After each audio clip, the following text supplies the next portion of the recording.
warahmatullahi wabarakatuh. Perkenalkan, saya Diana Rizky Nasution, NIM 18140300017 dari kelompok 13 mata kuliah Supervisi dan Evaluasi Pendidikan. Saya dari Program Studi Manajemen Pendidikan Islam, Fakultas Tarbiyah dan Keguruan, UIN Imam Bonjol, Padang.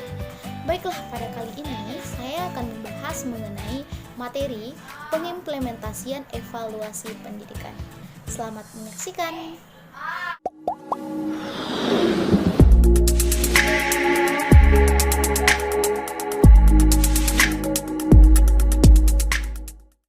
Baiklah, kita masuk kepada pembahasan yang pertama, yaitu evaluasi perpustakaan. Evaluasi koleksi di perpustakaan. Kegiatan evaluasi juga digunakan dalam pengembangan koleksi bahan pustaka di perpustakaan. Evaluasi koleksi adalah kegiatan menilai koleksi perpustakaan, baik dari segi ketersediaan koleksi itu bagi pengguna maupun pemanfaatan koleksi itu oleh pengguna. Nah, evaluasi koleksi adalah upaya menilai daya guna dan hasil guna koleksi dalam memenuhi kebutuhan aktivitas akademika serta program perguruan tinggi. Nah, evaluasi koleksi harus dilakukan secara teratur agar sesuai dengan perubahan dan perkembangan program perguruan tinggi. Nah, evaluasi koleksi itu perpustakaan itu jadi dapat disimpulkan sebagai upaya yang dilakukan oleh perpustakaan untuk menilai kesesuaian koleksi dengan kebutuhan pemustaka. Di samping itu juga untuk mengukur kedalaman dan ketepatan suatu koleksi. Oke, selanjutnya tujuan evaluasi koleksi di perpustakaan. Nah, apa sih tujuan diadakan evaluasi koleksi di perpustakaan itu gitu? Nah, jadi tujuan dari evaluasi koleksi pada perpustakaan berdasarkan buku pedoman perpustakaan perguruan tinggi adalah yang pertama, yaitu mengetahui mutu, lingkup, dan kedalaman koleksi. Nah, yang kedua itu menyesuaikan koleksi dengan tujuan program perguruan tinggi. Nah, yang ketiga itu mengikuti perubahan perkembangan sosial budaya, ilmu, dan teknologi. Nah, lalu yang keempat itu meningkatkan nilai informasi. Nah, yang kelima mengetahui kekuatan dan kelemahan koleksi. Lalu yang keenam itu menyesuaikan kebijakan penyiangan koleksi. Baiklah, selanjutnya metode evaluasi koleksi di perpustakaan. Nah, George pun memberikan 5 pendekatan umum terhadap evaluasi, yaitu yang pertama, pengumpulan data statistik semua koleksi yang dimiliki. Lalu yang kedua, pengecekan pada daftar standar seperti katalog dan bibliografi. Lalu yang ketiga, pengumpulan pendapat dari pengguna yang biasa datang ke perpustakaan. Lalu yang keempat itu pemeriksaan koleksi langsung. Lalu yang kelima, yang terakhir yaitu penerapan standar. Itu pembuatan daftar kemampuan perpustakaan dalam penyampaian dokumen dan pencatatan manfaat relatif dari kelompok khusus gitu. Selanjutnya kita masuk kepada poin evaluasi. Nah, apa sih pengertian dari manajemen berbasis sekolah ini gitu? Nah, jadi makna MBS ini disampaikan oleh Mulyasa itu sebagai paradigma baru pendidikan yang memberikan otonomi luas pada tingkat sekolah atau pelibatan masyarakat dalam kerangka kebijakan pendidikan nasional. Nah, lalu sedangkan Rohihat itu menyampaikan bahwa MBS ini itu dapat diartikan sebagai model pengelolaan yang memberikan otonomi, fleksibilitas kepada sekolah, mendorong secara langsung partisipasi warga sekolah dan masyarakat. Nah, juga meningkatkan mutu sekolah berdasarkan kebijakan pemerintah dan peraturan perundang-undangan. Nah, dari pendapat tentang definisi MBS yang kedua tersebut menurut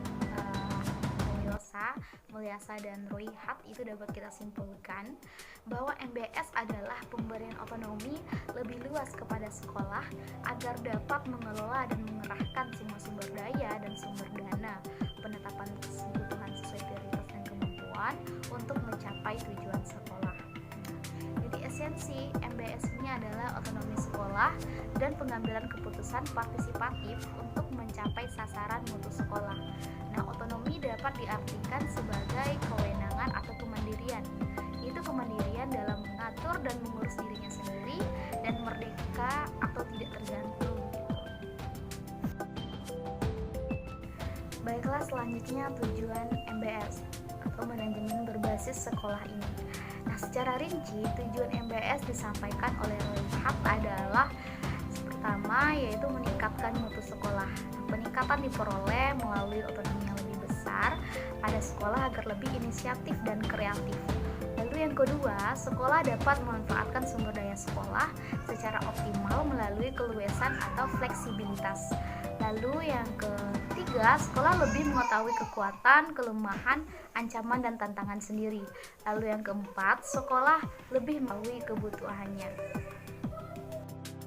Selanjutnya tujuan MBS itu yang kelima, yaitu keputusan yang diambil sekolah lebih sesuai dengan kebutuhan sekolah.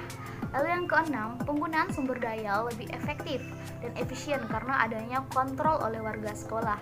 Lalu yang ketujuh, itu tercapainya transparansi dan akuntabilitas sekolah. Lalu yang kedelapan, tanggung jawab yang lebih besar oleh sekolah dalam mewujudkan kualitas pendidikan. Lalu yang kesembilan, persaingan sehat antara sekolah melalui inovasi-inovasi pendidikan. Dan yang terakhir, yang ke-10, sekolah dapat merespon aspirasi masyarakat dan lingkungan. Baiklah, selanjutnya materi tentang pengertian evaluasi program. Nah, apa sih evaluasi itu gitu? Evaluasi merupakan proses menggambar, mengumpulkan serta menyajikan informasi eksplisit tentang berharganya kewajaran tujuan, rancangan implementasi, dan dampak suatu program sebagai masukan bagi perusahaan, pembuatan keputusan, melayani kebutuhan, mempertanggungjawabkan, dan pemahaman terhadap fenomena gitu. Jadi dengan demikian evaluasi program ini merupakan upaya yang sistematik untuk menentukan kualitas suatu program agar program tersebut dapat ditingkatkan gitu. Baiklah, selanjutnya model CIPP menurut Kaufman dan Thomas. Itu ada 4. Nah, yang pertamanya yaitu Content Evaluation to Serve Planning Decision. Evaluasi konteks ini membantu merencanakan keputusan bertujuan untuk mengetahui kekuatan dan kelemahan program yang berkaitan dengan relevansi lingkungan pendidikan, menentukan kebutuhan yang ingin dicapai, menentukan kelayakan program, menggambarkan keinginan dan kondisi faktual lingkungan, mengidentifikasi kesenjangan kebutuhan yang ditemui. Gitu. Nah, baiklah, selanjutnya yang kedua itu input evaluation to structuring. Input ini ditujukan untuk memberikan informasi untuk menentukan bagaimana menggunakan sumber daya untuk mencapai sasaran program atau meliputi menentukan sumber-sumber yang ada, alternatif apa yang diambil, apa rencana dan strategi untuk mencapai kebutuhan, dan bagaimana prosedur kerja untuk mencapainya. Nah, tekanan evaluasi input ini adalah pengumpulan informasi yang digunakan oleh pembuat keputusan program. Gitu. Nah, selanjutnya yang ketiga itu proses evaluation to serve implementation decision. Nah, evaluasi proses untuk membantu mengimplementasikan keputusan sampai sejauh mana rencana telah ditetapkan, apa yang harus direvisi, terus merupakan kegiatan penilaian selama berlangsungnya pelaksanaan pembelajaran gitu. Nah, evaluasi proses ini memiliki kesamaan dengan evaluasi formatif. Nah, keduanya digunakan pada saat program sedang dilaksanakan, sesuai atau tidak dengan rencana gitu.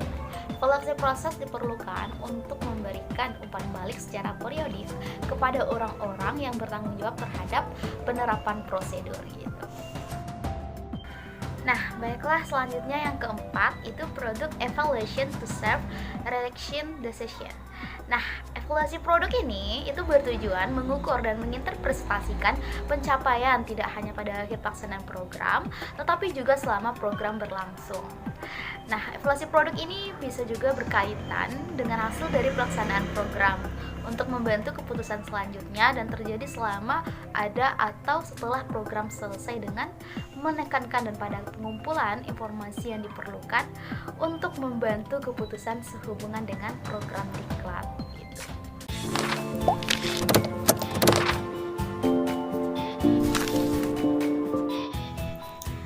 Baiklah, itulah video presentasi dari saya mengenai pengimplementasian evaluasi pendidikan. Saya Diana Rizky Nasution, mohon maaf apabila ada kesalahan. Wassalamualaikum warahmatullahi wabarakatuh. Semoga bermanfaat.